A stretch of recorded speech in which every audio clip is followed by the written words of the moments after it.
Okay, now let's apply our design flow to some special counters. One good example is the grain counter. In a grain counter, we count following the grain code sequence, not the binary code sequence. Okay, if you remember what is grain code, in grain code, the neighboring two numbers can only have one bit of data that is different. Remember that? Okay, this is useful. Like there is one device called a rotary encoder. In such an encoder or such a device, we generally use the grain code, not the binary code. And the reason is that in such a device, because the different bit of data is determined by the different circles, okay, different concentric circles on that disk, okay, and they have different radius. And if we use the binary code on this, we can get some unwanted state between the transition from one number to another. But using gray code can avoid that. If you want to know more details about this, you can go search the grain counter and rotary encoders. It can show you the details how this could happen with binary code, okay, and how using a gray counter can eliminate that. And this device can be commonly seen in the control circuit for the robot arms. So it's quite useful. But here we only do the simple part. Let's just try to design a grain counter, a counter that counting in grain code. Okay, this is part of the control circuit for the robot arm. So as we talked before in the previous example, the most important thing is get the state transition table done. So again, we use present state as the input of our design. Yeah, because we know there is going to be flip-flops because it's sequential circuit, right? And in this case, in this example, we have 3-bit green code, so we need 3 flip-flops.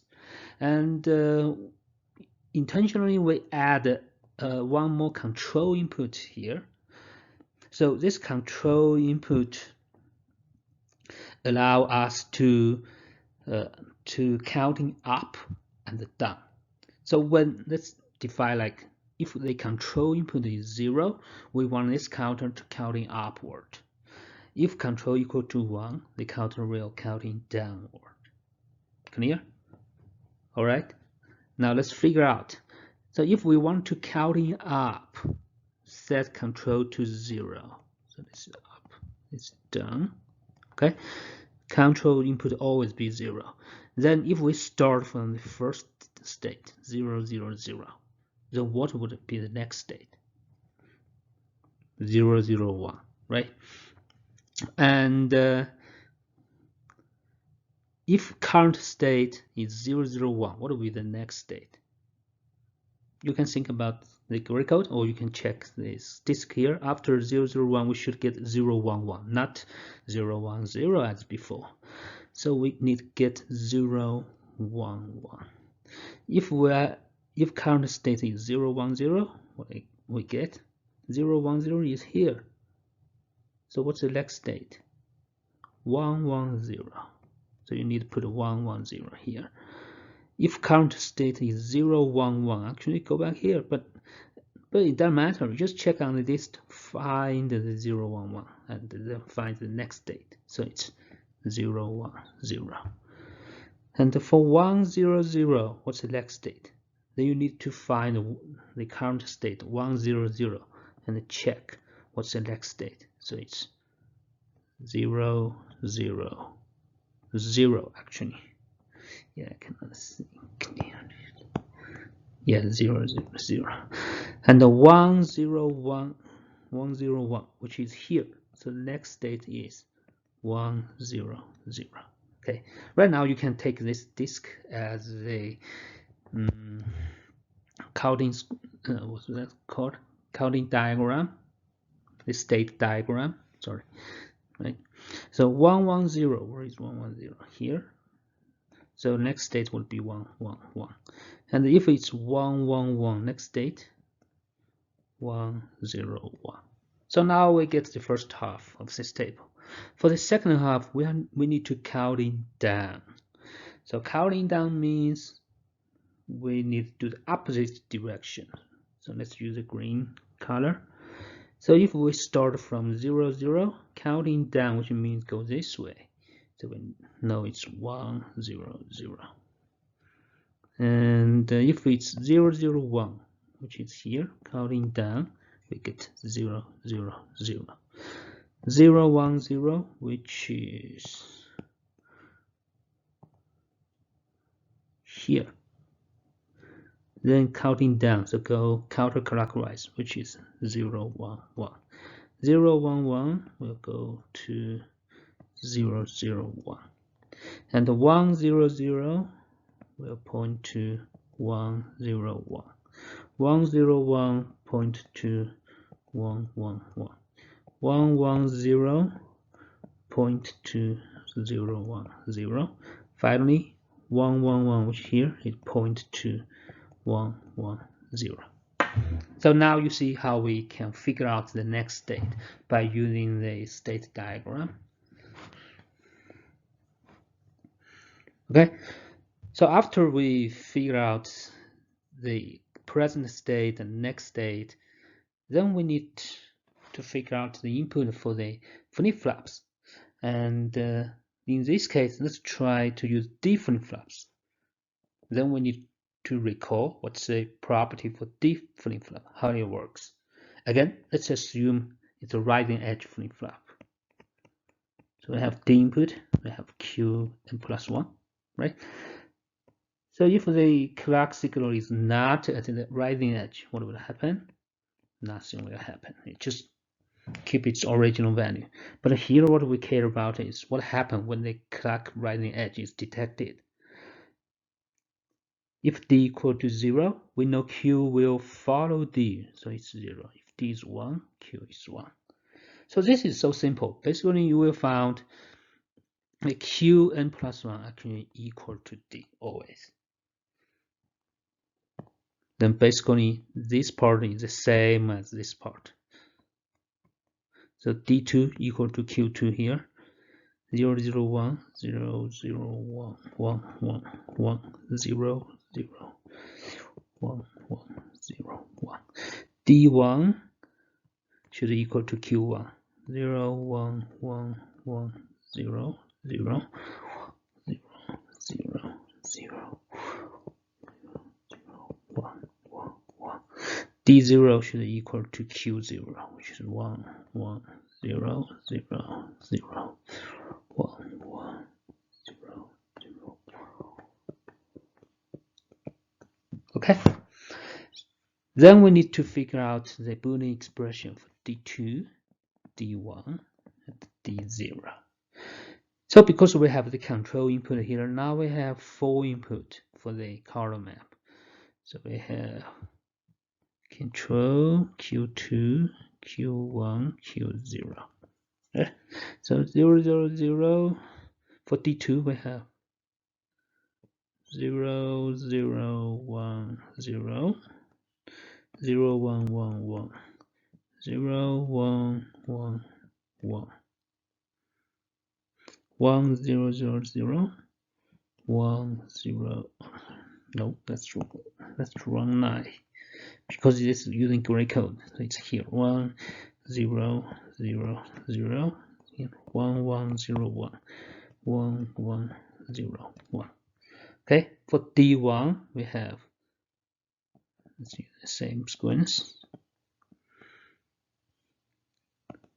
0 1 1 1 0 1 1 1, then 0 0 1 0 0 0 1 0 0 0 1 0 0 0 1 0 0 1 1 1 0 1 1 1, like that. For D0 we have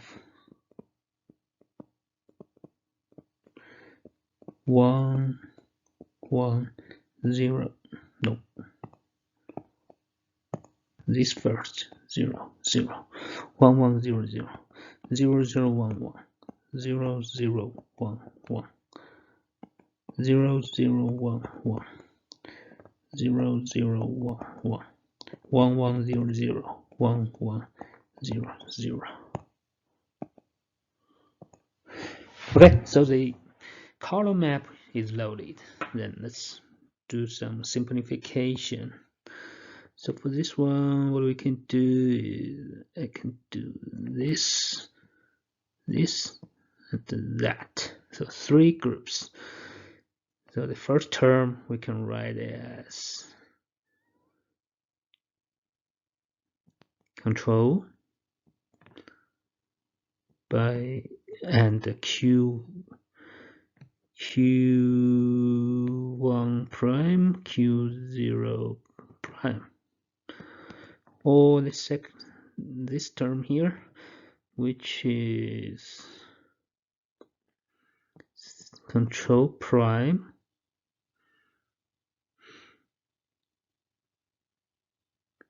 Q1 Q0 prime. The last group is equal to Q2 and Q0.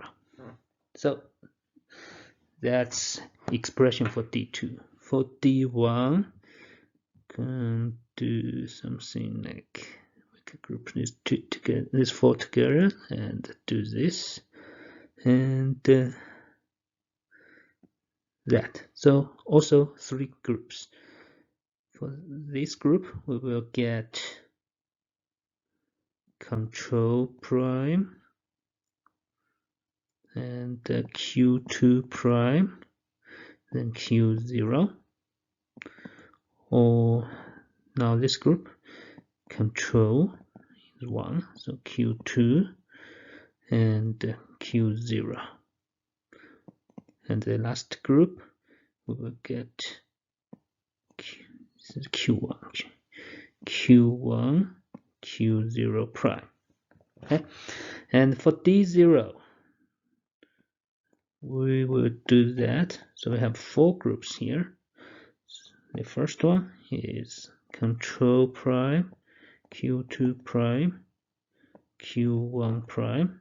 Second group, control, Q2, Q1 prime. Third group, control prime, Q2, Q1. Last one, control, Q2 prime, and Q1. Okay, so that's the 4 Boolean function, the Boolean function for D2, D1, and D0. Then the next thing is to draw the logic diagram out. So it looks like this. So we have 3 D flip-flops here, and we configure the D input of each flip-flops using the Boolean expression we get before. So this up down here actually is the control. Control input, but I think we did this little different. So yeah, I kind of did the control input wrong. So when it's in this circuit, actually showing the circuit that when control equal to 0, it's down. When control equal to 1, it's going up. So I did the opposite for the truth table. But here you just need to know the basic idea. Okay, my bad. Next, let's talk a little bit more on some special counters using shift registers. So sometimes we also call them register counters or SR counters. Okay, the first one is called ring counter. So what we do is we have shift registers, if you remember that, like using D flip-flop. And what we do is we collect the output of the last stage back to the input of the first stage. then we get the feedback loop here. Okay, and initially let's do some set and reset of each flip-flops. So in this case, we preset the first flip-flop. So Q0 will be 1, and we clear the rest of the flip-flops. So the rest of Qs will be 0. So this will give us the initial state of this counter. This one we have 1, 0, 0, 0, 0, 0. Now we disable the preset and clear input. Then we start adding the clock signal. Let's see what will happen. So when the first clock rising edge comes, if you remember how the shift register works, with one active edge, the data in the register will shift by 1 bit, right? So the data in Q0 will shift to Q1, Q1 shifted to Q2, and Q2 to Q3. So basically this will shift. But in the previous case, we said the last bit is shifting outside the register, and it's lost, right? We can't regain it again. But in this case, because the Q9 is connected to the input, this could be called D0. It's connected to D0. So basically, it means the data stored on Q9 will shift to Q0. So which means this will go here. Okay, this go here. So that's what happened after one clock cycle. Then the next clock at rising edge comes. This one will shift again, right? So we'll shift again. And again, this will shift back here. So we get 0. Next time we'll shift again. And again. So 1 will shift like that. And again.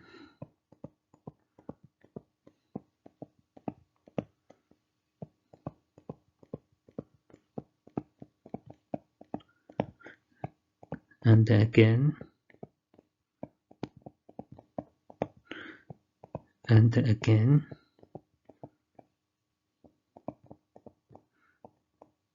And again.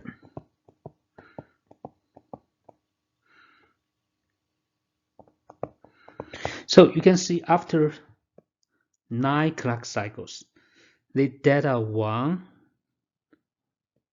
we got 1 initially here. The data 1 will shift to the last flip-flops. So if we add 1 more clock cycle, what will happen? Because this will shift to the first bit or the first Q0 there. So next time we will get the output equal to 1, 0, 0, 0, 0. So we can see that at the 10th clock cycle, we get the same state as the initial state. And if we keep adding clock signal, this pattern will repeat itself, right? So like I said, if we have a circuit, the output shows the fixed pattern over and over again. We take it as a counter. So this is a counter, but it is counting in a very special sequence like this. Okay, so this is a mod 10 counter. It has 10 different states. And for the n-bit ring counter, we can use it to realize a mod n counter. So this is a 10-bit register. Okay, so it's a 10-bit ring counter. It has a modulus of n. The second type of SR counter is known as Johnson counter. In this counter, we still have the shift register, but this time we collect the complement output of the last stage back to the input of the first stage. So now let's see what will happen.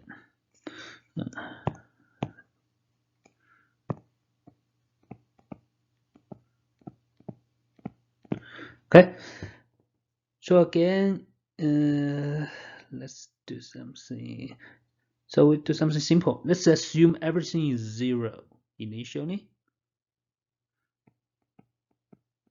Okay, let's put a clock input here. So if there's no clock, initially all the output for the 4 flip-flops is 0.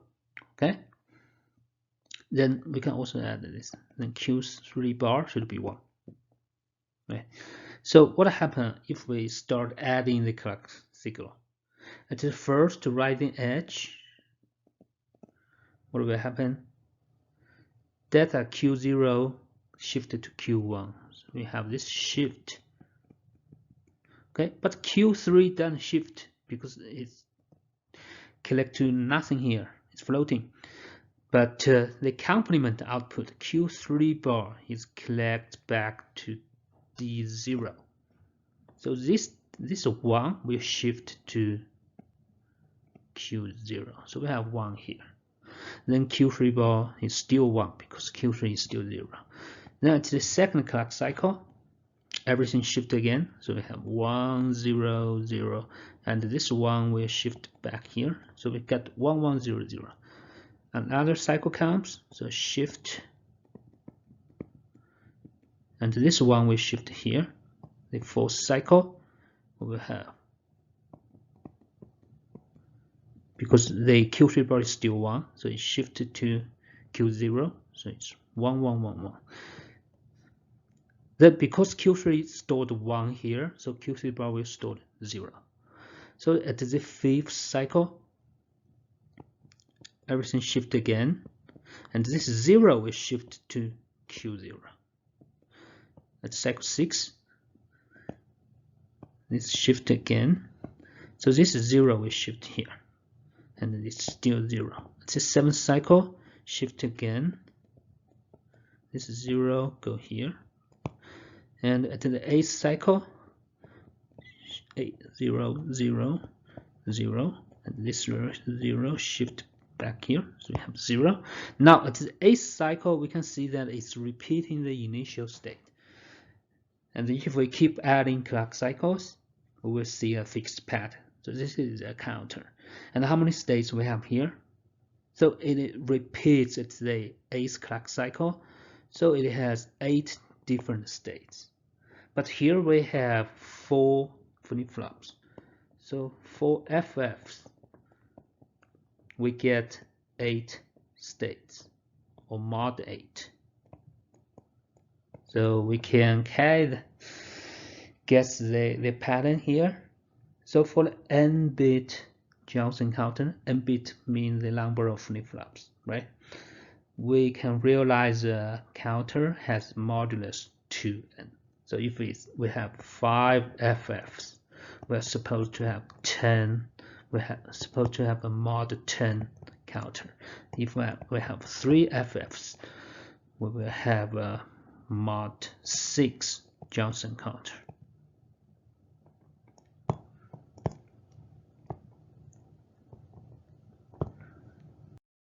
Okay, so that's all about the synchronous counters. Thank you for watching, and I see you next time.